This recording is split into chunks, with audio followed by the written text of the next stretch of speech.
theorizing about population, that is population size and change, have remained an important subject since time immemorial.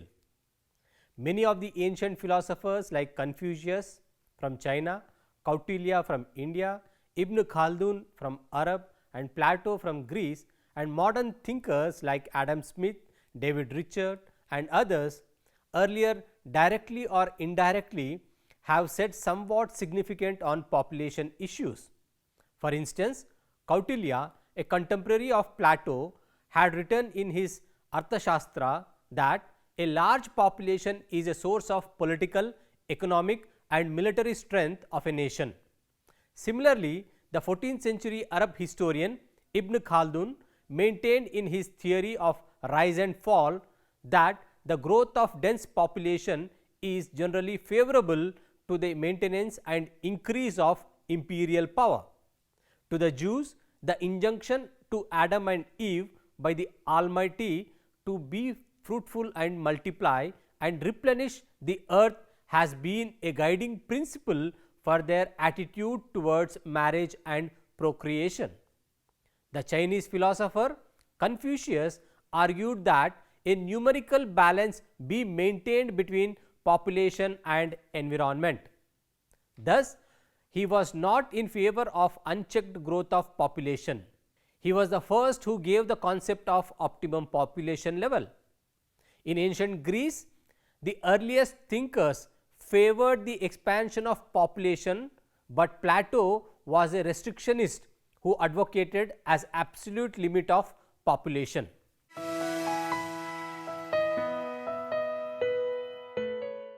After completion of this chapter, you would be able to understand the Malthus controversial theory on population growth in terms of the concept of moral restraint.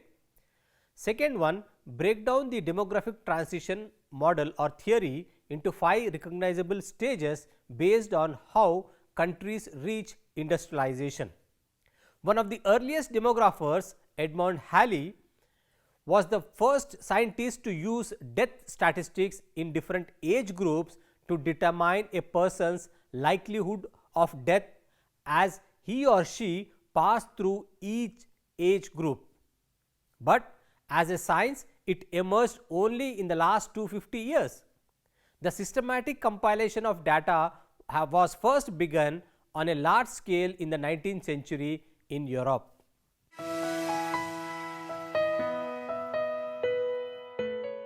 1766 to 1834, that was his period time, was the key figure to analyze the population statistics. His formulation on population was a landmark in the history of population theories. He generalized the relationship between population factors and social change. In 1798, Malthus argued that because of the strong attraction of two sexes, the population could increase by multiplies, doubling every 25 years. He contended that the population would eventually grow so large that food production would be insufficient. Human capacity for reproduction exceeded the rate at which subsistence from the land can be increased. Malthus further wrote, population when unchecked increases in a geometrical ratio. Subsistence increases only in an arithmetical ratio. Malthus contended that the world's population was growing more rapidly than the available food supply. He argued that the food supplies increases in the arithmetic progression, that is 1, 2, 3, 4, 5 and so on, whereas the population expands by a geometric progression, that is 1, 2, 4, 8, 16 and so on. According to him, the population would increase by multiples, doubling every 25 years. He said the gap between the food supply and population will continue to grow over time. Even though food supply will increase, it would be insufficient to meet the needs of expanding population. Moreover, the famine and the natural calamities cause widespread sufferings and increase the death rate, which is nature's check against population. In brief, Malthus' theory states that population is necessarily limited by means of subsistence. Population invariably increases where means of subsistence increased unless prevented by some very powerful and obvious checks. These checks and the checks which repress the superior power of population and keep its effects on a level with the means of subsistence are all resolvable into moral restraint, vice and misery. Malthus based his above arguments on man's two basic characteristics essential to the maintenance of life, that is, one, the need for food, and second, the passion between sexes. It was the second which led people to marry at a relatively early age and would result in such a large number of births that the population would double itself in few years if unchecked by misery and vice. Malthus referred to two classes of checks which kept population down. One, positive means. He spoke of famine, that is hunger, disease, war, pestilence and vicious customs about women. Two, negative means. He explicitly demanded artificial means of birth control and suggested as an alternative that birth rate be decreased through preventive measures such as late marriage, that is postponing marriage until later age, moral restraint and chastity. He contended that without such restraints the world would face widespread hunger, poverty and misery. The positive and preventive checks which occur in human population to prevent excessive growth relate to practices affecting mortality and fertility respectively. Malthus saw the tension between population and resources as a major cause of the misery of much of the humanity. He was not, however, in favor of contraceptive methods since their use did not generate the same drive to work hard as would a postponement of marriage. Malthus argued that the positive and preventive checks are inversely related to each other. In other words, where positive checks are very effective, the preventive checks are relatively less effective and vice versa. However, in all societies, some of these checks are in constant operation throughout a varying magnitude of effectiveness. Malthus believed that despite these checks, the inability of increased food supply to keep abreast of population increase always results in some kind of a situation of overpopulation.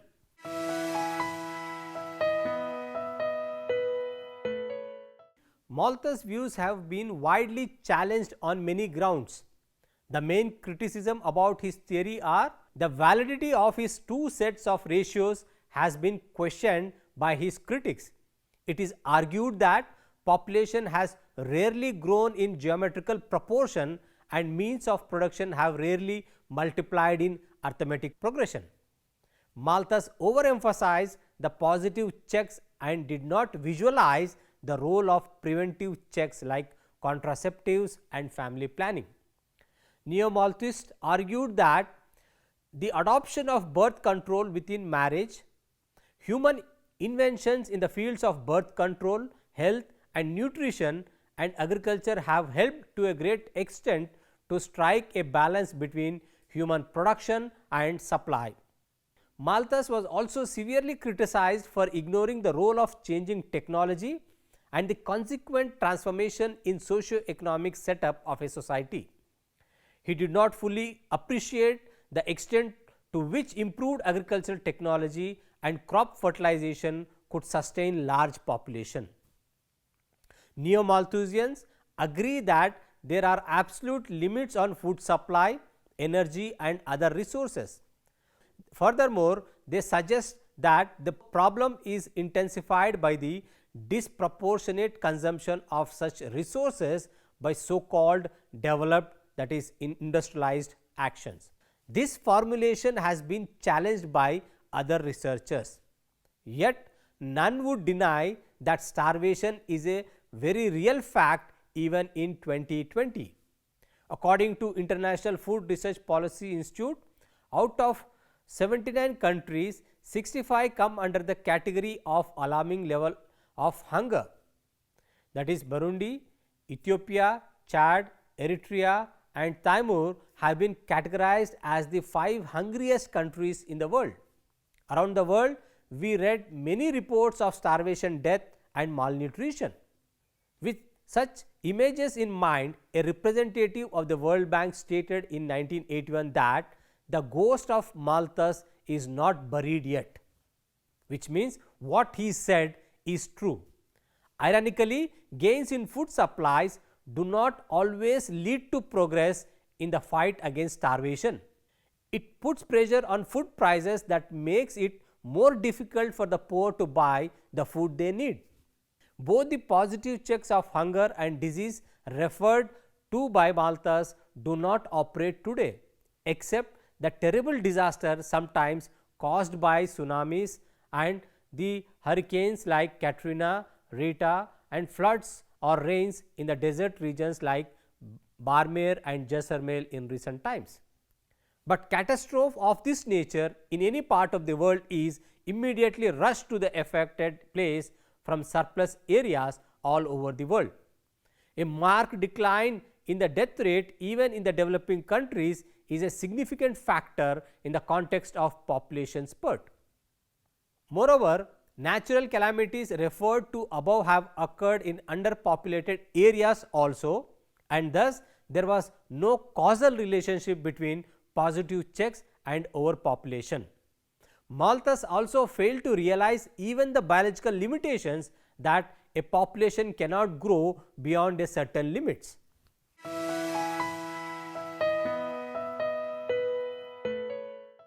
Demographic transition is a term first used by Warren S. Thompson in 1929 and later on by Frank W. Notestian in 1945, referring to a historical process of change which accounts the trends in births, deaths and population growth that occurred in today's industrialized societies, especially European societies. This process of demographic change began for the most part of the later 18th century. Demographic transition should not be regarded as a law of population growth, but as a generalized description of the evolutionary process. In simple terms, it is a theory which attempts to specify general laws by which human population change in size and structure during industrialization. It is frequently accepted as a useful tool in describing the demographic history of a country. The theory postulates a particular pattern of demographic change from a high fertility and high mortality to a low fertility and low mortality when a society progresses from a large rural agrarian and illiterate society to a dominant urban, industrial, literate and modern society.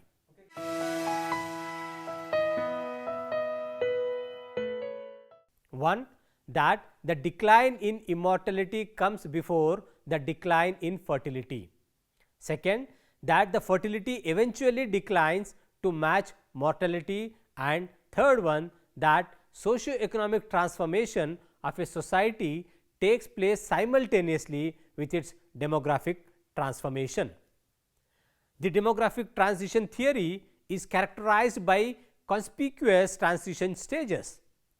The transition from high birth and high death rates to low rates can be divided into 3 stages, and some scholars like Haggett in 1975 have divided into 4 or 5 stages.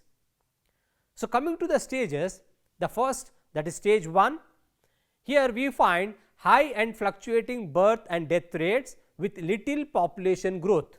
Stage 2, we find high birth rates and declining death rates with a rapid population growth, and stage 3, low birth rate and death rates with slow population growth, Stage 4, declining birth rates and low death rates and declining rate of population growth.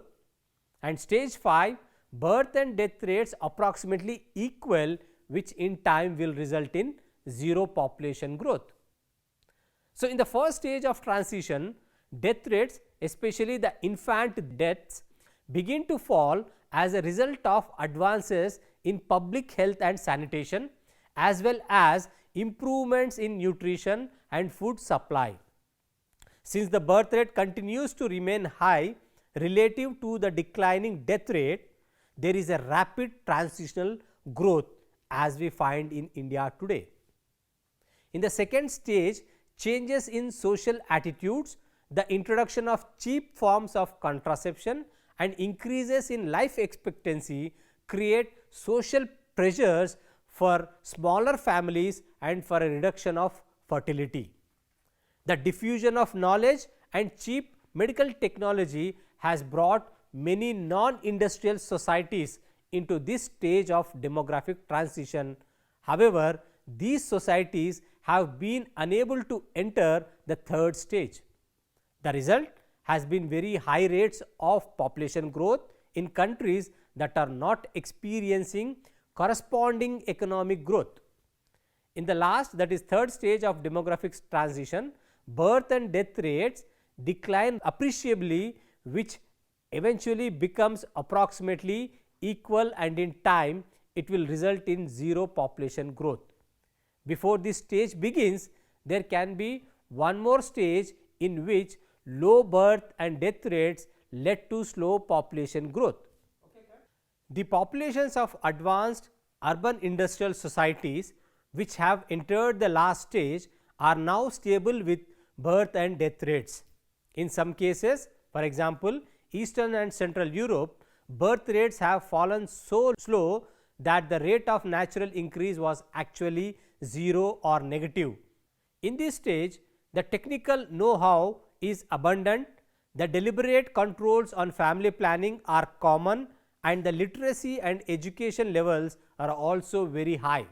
The growth pattern of human population is thus held to be S-shaped, involving a transition from one type of demographic stability with high death rates to another type of plateau with low death and birth rates. Among the later demographers, Coyle and Hoover further elaborated upon the role of development and modernization in the process of transition in demographic behavior, maintained that a society characterized by peasant economy is marked with very high birth and death rates. Death rates are high because of lack of adequate nutritive food, primitive sanitary conditions, and absence of any preventive and curative measures of control over diseases. A high birth rate, on the other hand, is a functional response to high death rates, particularly among infants and children. In the present day world, as would be true of any point in time, different countries of the world are at different stages on demographic transition. In the opinion of Glenn Trevartha in 1969, this is largely due to the dual nature of man. According to him, biologically man is same everywhere and is engaged in the process of reproduction, but culturally man differs from one part of the world to another. It is the cultural diversity of man that gives rise to varying fertility patterns in different areas, resulting in different stages of demographic transition.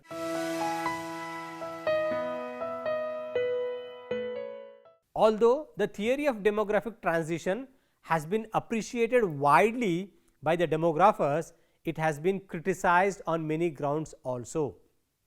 There are even critics who have gone to the extent of saying that it cannot be called a theory. So, now let us look what are the main points of criticism here.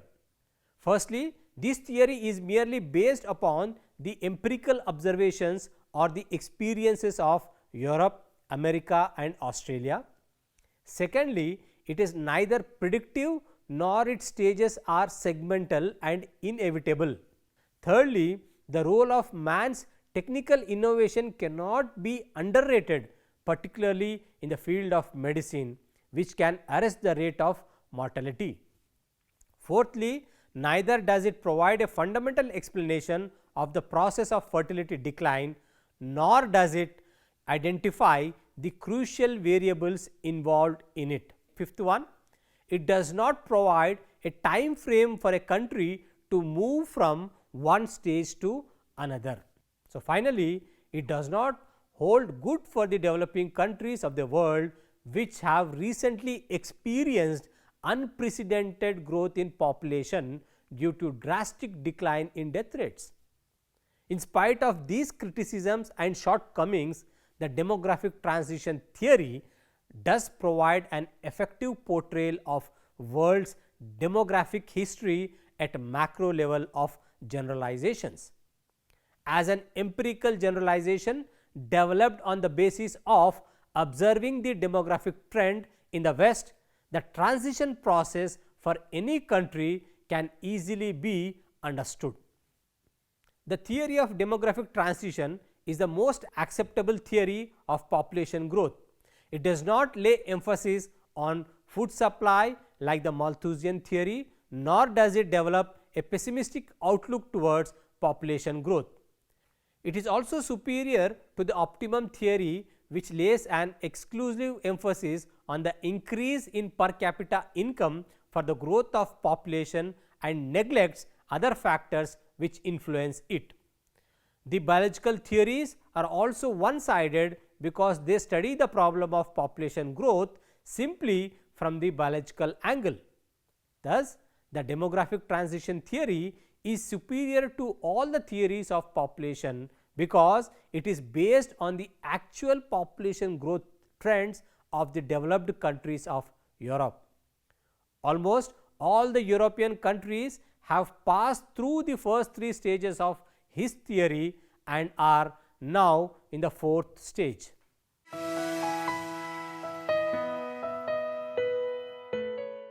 Despite its usefulness as a theory describing demographic transition in Western countries, it has been criticized on these grounds.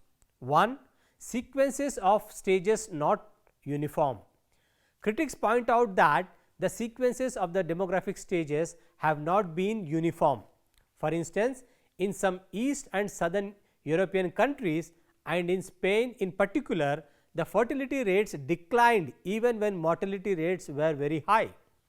But in America, the growth rate of population was higher than in the second and third stage of demographic transition.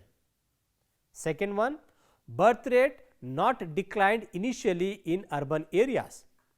Notestian's assertion that the birth rate declined initially among urban population in Europe has not been supported by empirical evidence. Countries like Sweden and France, which predominantly rural population, experienced decline in birth rates to the same extent as countries like Great Britain with predominantly urban population. Third one, explanations of birth rate decline vary. The theory fails to give the fundamental explanation of decline in birth rates in Western countries. In fact, the causes of decline in birth rate are so diverse that they differ from country to country.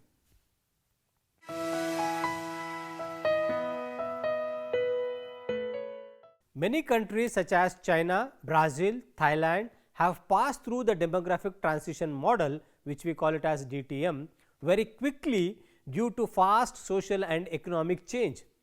Some countries, particularly African countries, appear to be stalled in the second stage due to stagnant development and the effect of AIDS. Thus, the theory of demographic transition is a generalization and not a theory. Not only this, the theory is equally applicable to the developing countries of the world. Very backwardness countries in some of the African states are still in the first stage, whereas other developing countries are either in the second or in the third stage. India has entered the third stage, where the death rate is declining faster than the birth rate due to better medical facilities and family welfare measures of the government. But the birth rate is declining very slowly, with the result that the country is experiencing population